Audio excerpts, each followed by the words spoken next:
Messieurs, dames, bonjour. Monsieur Ducos, nous allons commencer le cours sur l'utilisation d'un MetaTrader.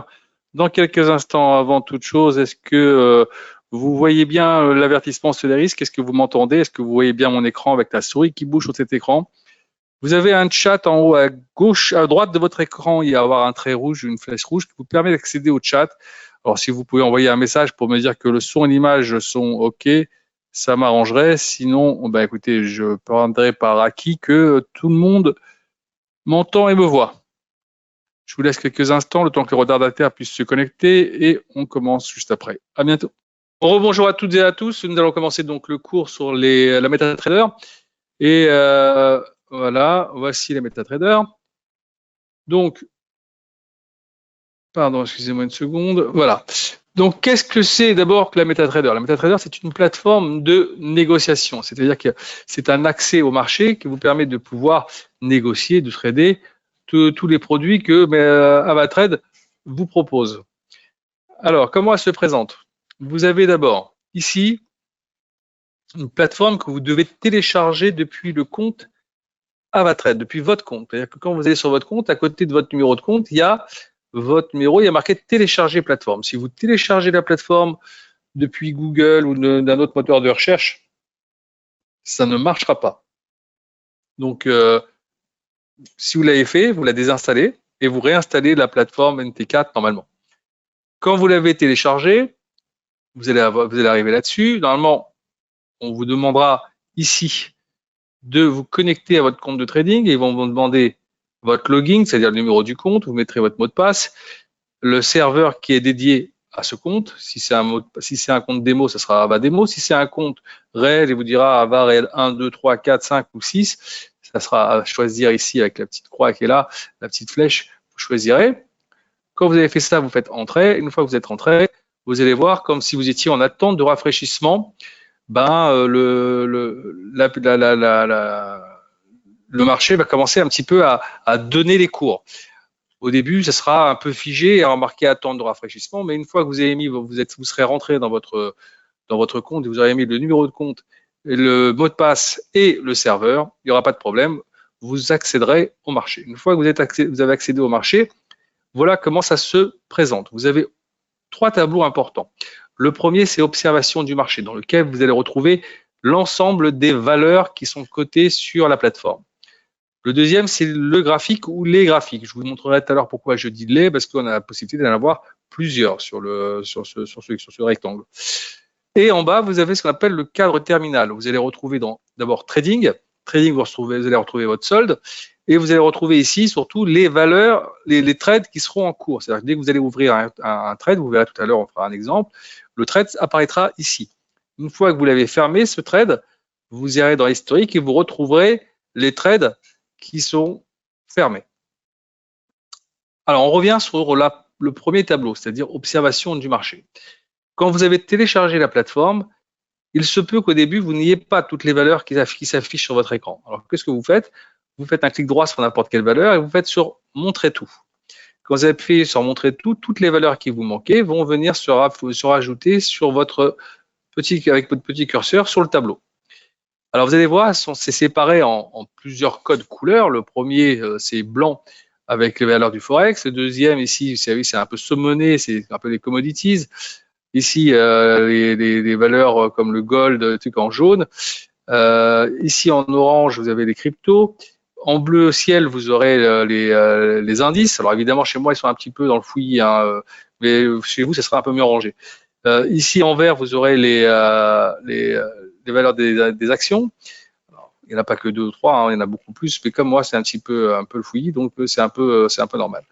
Alors, et après, vous allez voir, vous allez vous retrouver assez rapidement. Quand vous avez déterminé un petit peu tout ça, vous avez la possibilité, quand vous voyez symbole, donc le nom du produit, le bid et l'ask. Mais vous pouvez avoir plusieurs lignes. Il suffit de faire un clic droit dessus, n'importe quoi, vous faites high low, et là, vous allez avoir le plus haut et le plus bas de la journée sur le produit en question. D'accord? Alors, moi, je ne vais pas parce que ça me prend de la place et que, bon, voilà, comme je suis toute la journée le produit, je sais à peu près où ça en est. Mais si vous voulez le garder, il n'y a pas de problème, vous pouvez le garder. Vous avez aussi la possibilité de mettre ce qu'on appelle les écarts, c'est-à-dire les spreads par produit. Voilà. Vous avez beaucoup de solutions qui vous sont proposées. À vous de voir au niveau de l'arrangement, des heures, et tout ça, si vous voulez mettre des options en plus, pourquoi pas. Bon, maintenant que vous avez fait ça, reste à choisir un produit pour commencer un petit peu à faire la démonstration. Alors, si vous voulez, on va choisir, allez, on va prendre le gold. Ça peut être intéressant de prendre le gold. Hein, ça vous va? Clic droit sur le gold, ouvrir graphique. Quand vous avez fait ça, vous allez avoir le graphique qui va s'ouvrir automatiquement à droite. Là, vous avez un petit triangle. Si vous cliquez dessus, vous allez avoir le cours. Vous verrez tout à l'heure, je vous montrerai, on peut négocier d'ici. Mais pour l'instant, on reviendra après là-dessus. Maintenant, votre graphique tel qu'il se présente, évidemment, n'est pas très convivial, donc il faut essayer de le reparamétrer. Clic droit dans le graphique, on descend dans Propriétés, et là, vous allez pouvoir changer les couleurs. Arrière-plan, moi, je le mets en kaki. Après, vous choisirez évidemment les couleurs qui vous conviennent mieux. Le texte en noir. La grille, je la fais disparaître, donc je la mets la même couleur, en kaki. Voilà. La barre haussière en bleu. La barre baissière en rouge. La bougie haussière, le même bleu. Et la bougie baissière, le même rouge. Après le reste, je laisse comme ça. Je fais juste OK et voilà. Donc, je grossis un peu le trait. Et là, je m'aperçois que je suis en bâtonnet. Vous avez 3 types de graphiques proposés. Le premier en courbe, le deuxième en candlestick, et le troisième en bâtonnet. Nous, on travaille en règle générale avec des candlesticks. Donc, je travaille candlestick, j'appuie dessus, hop, mon graphique se met automatiquement en bougie. Maintenant, quand j'ai choisi les bougies, j'aimerais ça choisir une unité de temps. Pour avoir un peu plus de visibilité, on va se mettre en daily. Hein, c'est-à-dire que chaque bougie qui est sur le graphique représente une journée de cotation. C'est-à-dire que si je mets ma bougie ici en bas de la bougie rouge baissière, ok, regardez, j'aurai ici la possibilité, pardon, s'il veut bien, voilà, la possibilité d'accéder, encore une fois, si mon ordinateur veut bien travailler, c'est un peu embêtant quand même, parce que de pas, voilà, on va grossir le trait, c'est peut-être pour ça. Non, il veut pas, tout simplement, il veut pas, je sais pas pourquoi. Alors normalement, quand vous allez sur la bougie, alors quand c'est une bougie haussière, vous mettez en haut, vous avez toutes les coordonnées de la bougie. Si c'est une bougie baissière, vous mettez en bas de la bougie et vous allez avoir toutes les coordonnées de la bougie. En règle générale, c'est comme ça que ça se passe. Mais quand le système veut bien fonctionner, là, je ne sais pas pourquoi, ça tilte un peu. Bon, on verra ça plus tard. Donc maintenant que j'ai mis ça ici en place, il me reste une seule chose à mettre en place, c'est-à-dire de faire une étude graphique. Alors je vais vous montrer rapidement, parce que c'est pas le sujet du cours à proprement parler.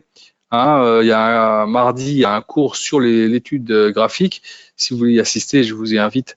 Comme ça, vous pourrez peut-être apprendre mieux à utiliser les outils d'analyse technique. Voilà, on commence par ici, par exemple, le couloir. Voilà. Voilà. Alors vous voyez là où il y a trois carrés, là où il y a 3 carrés ici, c'est la pente. Voilà. Vous choisissez au moins 2 sommets. OK.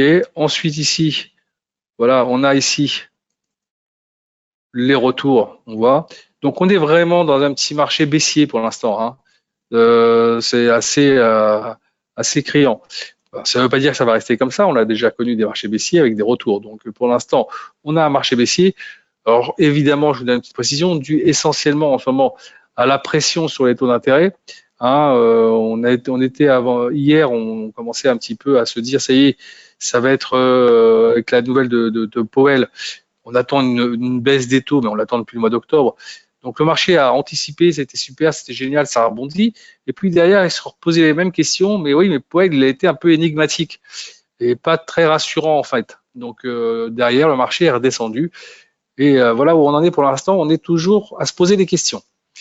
Ensuite, une fois que vous avez fait ça, vous allez mettre ici avec les horizontales, mettre les supports ici Et les résistances, par exemple, là, voilà, on prend les plus hauts, voilà. Alors évidemment, il y a des intermédiaires, hein. Vous pouvez mettre ici ce niveau-là, par exemple. Ça peut être intéressant. Alors, on va pas tous les mettre, je vais vous montrer pourquoi, parce que on a ce qu'on appelle un produit qui s'appelle Fibonacci, c'est celui-là, par exemple, voilà, qui normalement reprend à son compte une bonne partie des éléments qu'on a mis en place. Alors celui-là, évidemment, disparaît, celui-là aussi disparaît. Celui-là, on peut le garder, ça peut être à l'intermédiaire, on le garde. Donc voilà, là on voit ici qu'on a un retracement ici 100% ici de la hausse qui pourrait être à 2280 autour. À partir de là, si ça casse, attention, derrière, c'est 2170. On n'y est pas encore, évidemment, mais ça pourrait le faire. Donc maintenant qu'on a vu ça, on peut rajouter encore deux éléments. Dans insertion, vous avez dans indicateur, vous avez dans trend, Bollinger Band. Je le fais rapidement parce que je vous dis encore, c'est pas le sujet du cours. Voilà. Vous avez ici les bandes de Bollinger qui se mettent en place. Vous avez la possibilité encore indicateur, oscillateur. Comme ça, vous savez où trouver les produits relative trading index. On va regarder les. Non, ça c'est autre chose, ça, pardon. Tac. Hop. Hop. Voilà, les RSI. OK. On baisse un petit peu pour gagner un peu de place, sinon après, ça va être un petit peu trop surchargé. Voilà, vous voyez, on est en ce moment sur des RSI de 44. Donc, c'est un peu du mid-marché. Hein. Ensuite, vous avez la possibilité encore de rajouter des éléments, comme dans oscillateur, toujours. Vous allez sur MACD, par exemple. Voilà. Vous mettez MACD, vous avez ici les MACD qui vont se mettre en place. Très intéressant, les MACD. On voit que pour l'instant, ça reste toujours baissier.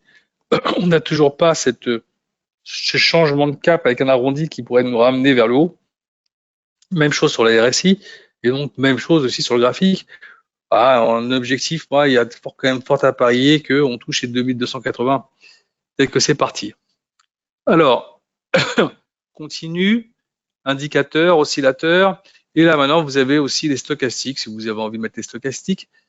Voilà. Voilà. Donc, le stochastique, pour l'instant, lui, par exemple, c'est un petit peu contrariant. Même si on voit qu'il y a un petit arrondi qui est en train de se faire ici, on a un rebond, on est au-dessus du signal, c'est plutôt haussier, mais vous voyez, on ne sait pas trop, donc ça pourrait faire une incurvée et repartir vers le bas, donc à surveiller, d'accord? Ça, pour l'instant, c'est pas très parlant. Les autres indicateurs, pour le moment, nous montrent une baisse, voilà, tout simplement. Donc restons circonspects dans notre façon de trader. Pas trop de risques quand vous n'êtes pas sûr. Vous ne faites pas. Alors une fois que vous avez mis tout ça en place, on va passer un ordre. Alors tout à l'heure je vous ai montré qu'on vous a dit qu'on pouvait passer un ordre d'ici. On va quand même passer l'ordre ici en premier. Nouvel ordre. Clic droit, nouvel ordre. Voilà. Vous avez ici donc la possibilité de passer à un ordre ici. On va dire passer un achat pour contrarier le marché. Voilà, ici, comme je vous l'ai dit, dans Trading, vous allez retrouver donc votre solde et les ordres ouverts. Donc ici, numéro d'ordre, le jour et l'heure à laquelle vous l'avez ouvert, le sens, le volume, le produit, le prix où vous l'avez ouvert, le prix où vous pourrez fermer actuellement, ce que vous gagnez, ce que vous perdez à la fin. D'accord? Vous avez maintenant, en sélectionnant la ligne, la possibilité de mettre un take profit ou un stop loss. Je vais dans modifier ou annuler l'ordre. Et là, j'ai la possibilité de mettre take profit. Voilà. À recommencer. On va écarter. Je suis acheteur. Donc, sur le stop loss, je suis acheteur à 7. Stop loss, je perds de l'argent si ça baisse. Je vais le mettre un petit peu plus bas, bien sûr, aller à 4. Voilà. Et le take profit, on va être un peu plus gourmand. On va le mettre ici à 15. Voilà. Voilà. Donc là, j'ai mis mon stop loss, j'ai mis mon take profit.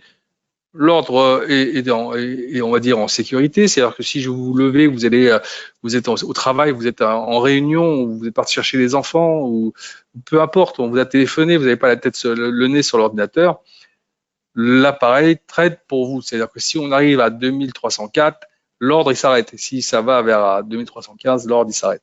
Évidemment, vous pouvez modifier ces stop loss et take profit au fur et à mesure du trading. Si vous avez envie de les retirer, il suffit de sélectionner, de faire comme ça. Vous sélectionnez, vous retirez tout simplement. tout simplement. Hein. Et après, une fois que vous faites ici modifier, OK, vous voyez, il n'y a plus de stop loss, il n'y a plus de take profit. Maintenant, si imaginons que j'ai envie de fermer ici, j'appuie sur croix. Alors, vous voyez, il me donne avertissement sur les risques. Moi, je vais dire, je n'accepte pas, annuler, je ne veux pas de cet avertissement sur les risques, je ne veux pas le trading en un clic. Maintenant, j'ai envie de fermer mon ordre. Donc, je vais faire ici, petite croix. Ça, c'est le petit avertissement que vous avez, c'est la première fois quand vous ouvrez votre écran, la MT4, vous allez avoir ça. On va revenir sur ça tout à l'heure. Donc là, maintenant, je peux fermer.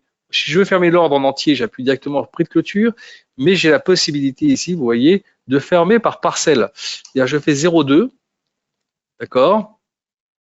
Je ferme 0,2 de mon ordre, j'en avais 0,5, vous voyez, il me reste maintenant 0,3. Donc, j'ai fermé une partie, c'est intéressant parce que si vous gagnez de l'argent, vous avez envie de prendre une partie des gains, bah, vous faites comme ça. Ou si vous commencez à voir que le marché ne va pas dans le bon sens par rapport à votre position, que ça est en train de perdre un peu d'argent, vous diminuez votre exposition parce que vous y croyez toujours, mais vous voulez avoir un peu moins de risque. Ça aussi, vous pouvez le faire. Donc, c'est des choses qui vous permettent de pouvoir gérer un petit peu vos positions au fur et à mesure. Maintenant, si vous avez envie de refermer votre position, tout simplement, hop, vous allez ici, clôture de l'ordre, et on n'en parle plus.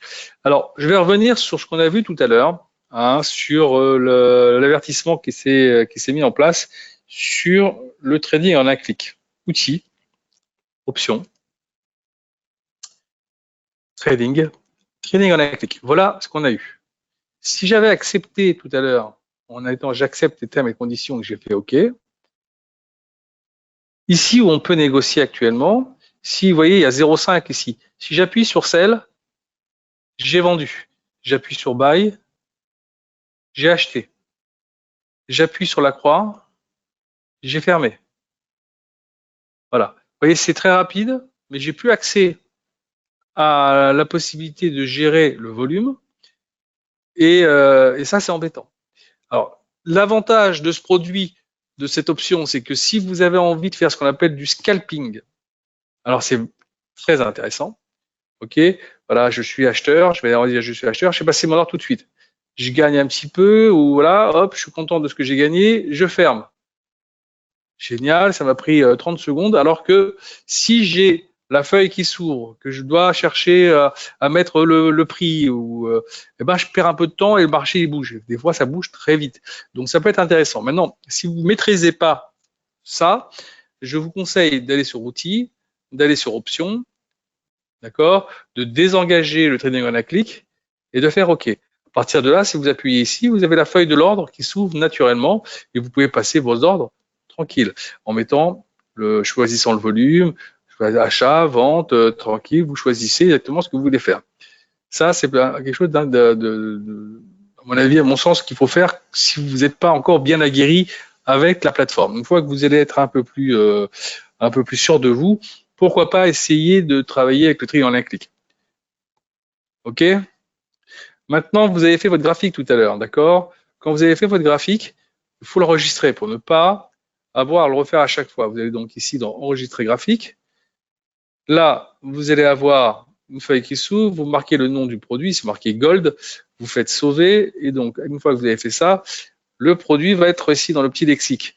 Et donc vous aurez des petits onglets ici qui vont se rajouter avec le nom du graphique, ok, qui va se rajouter au fur et à mesure, et qu'une fois qu'ils sont enregistrés, vous n'aurez plus, quand vous allez ouvrir votre station, qu'à voyager sur sur les produits que vous suivez. Alors, ce qui est intéressant de noter, c'est que, imaginons que vous allez ouvrir un autre produit, je ne sais pas, l'euro-dollar par exemple. Euro-dollar, j'ouvre, pardon, je vais sur euro-dollar, ouvrir graphique. Alors, évidemment, il faut que je recommence à remettre tous les paramètres. Non, vous allez sur un produit que vous avez déjà enregistré, vous allez cliquer sur le Gold par exemple, et tous les paramètres que vous avez mis en place, bah, vous les avez. Alors après, il suffit juste de remettre l'unité de temps que vous voulez. Évidemment, vous n'allez pas avoir, puisque c'est pas les mêmes produits que les autres, vous allez avoir à rajouter les trends et tendances. Hein. Donc, vous n'avez plus qu'à remettre ça ici, que vous appuyez ici. Vous mettez les trends et tendances et vous avez votre graphique qui est prêt quasiment à l'emploi. Et ça aussi, une fois que vous avez fait ça, vous l'enregistrez. Comme ça, vous le gardez au fur et à mesure. Donc ça, c'est un petit truc qu'il faut savoir parce que ça va vous aider, ça va vous faire gagner du temps. Alors, il y a beaucoup de personnes qui appellent un petit peu en panique de temps en temps en disant on a perdu notre écran, on ne sait pas où il est passé, voilà, j'ai plus mon observation du marché, j'ai plus mon cadre terminal, comment je fais? Vous allez dans affichage tout simplement, vous appuyez sur observation du marché, hop, cadre terminal et vous récupérez les deux éléments. Au tout début de mon intervention, je vous ai dit qu'on peut avoir plusieurs graphiques. Donc ici, vous avez ici, vous êtes à côté de la loupe, vous avez ici la possibilité en cliquant dessus de voir tous les graphiques que vous avez enregistrés qui viennent se mettre ici devant vous. Maintenant, évidemment, tels qu'ils sont là, on voyait plus des cours que des graphiques. Alors, ce qu'il faut faire, c'est juste les paramétrer, savoir ce que vous voulez garder. Si vous voulez en garder 2, par exemple, vous faites ça. Hop, hop, voilà. On va garder, on va dire qu'on garde le creux d'œil. Allez, on prend le creux d'œil, on l'ouvre, on fait ça. Voilà. On remonte comme ça et on le tire comme ça. Et vous avez vos deux graphiques devant vous, vous les suivez. Voilà, vous avez d'une part le Nasdaq d'un côté, vous avez le creux d'œil de l'autre. Vous regardez un peu les évolutions. Alors ça peut être le gold, ça peut être l'euro-dollar. Vous pouvez en avoir 4, hein, il suffit ou 4. Voilà, vous choisissez comme les graphiques que vous avez envie d'avoir devant vous. Quand vous avez mis tout ça en place, vous voyez, c'est quand même assez intéressant et assez pratique. Alors, je rappelle encore une fois, si vous voulez poser des questions, vous avez un chat sur le côté en haut à droite de votre écran qui vous permet, il y a un trait rouge, une flèche rouge qui vous permet de poser des questions. Alors, si vous avez des questions, allez-y, hein, je suis entièrement à votre écoute. S'il y a des choses que j'ai pu expliquer qui sont passées un petit peu trop rapidement, n'hésitez pas, je reviens dessus, il n'y a pas de problème. J'essaie de regarder en même temps si j'ai pas oublié quelque chose d'important dans mes explications. Je ne pense pas, mais voilà. Donc, à mon avis, vous avez déjà quand même tout ce qu'il faut savoir. Alors oui, oui, oui, oui. C'est là on a parlé des instruments d'analyse technique. Alors, très certainement, des fois, il y a des gens qui viennent avec leurs outils en disant, ouais, moi j'ai envie de travailler avec tel produit, tel produit, tel produit, et on les trouve pas toujours forcément sur dans insertion, on rentre sur un indicateur, on va sur oscillateur, voilà, on trouve pas toujours tous les produits qui sont proposés à l'analyse technique. Alors qu'est-ce que vous faites? Vous allez sur Google, MQL5, vous tapez MQL5, c'est-à-dire la maison mère de MetaTrader. Vous allez choisir MetaTrader 4 ou 5. Si vous avez choisi A4, vous allez sur MetaTrader 4. Et là-bas, vous allez regarder les outils d'analyse technique. Ils vous donnent l'ensemble des produits. Alors, si vous cherchez point pivot, vous tapez point pivot, ils vont vous donner tous les points pivots disponibles. Alors, il y en a qui sont, par exemple, à l'achat, que vous payez, ou il y en a qui sont gratuits.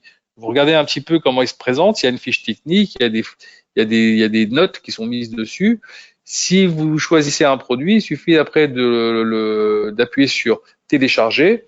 Vous le téléchargez, si votre MT4 est ouvert, ça va directement se mettre dans votre insertion ici en bas, indicateur, dans votre personnalisé. Donc tout ce qui sera personnalisé, c'est des produits que vous aurez téléchargés, que vous avez mis ici en partie. D'accord? Donc c'est un peu comme ça que ça se passe. Bon, écoutez, si vous n'avez pas de questions, si j'étais assez clair pour vous, j'espère que je vous verrai pour les prochains cours, et notamment la semaine prochaine pour les outils d'analyse technique, pour un développement beaucoup plus en profondeur de l'analyse technique. À bientôt.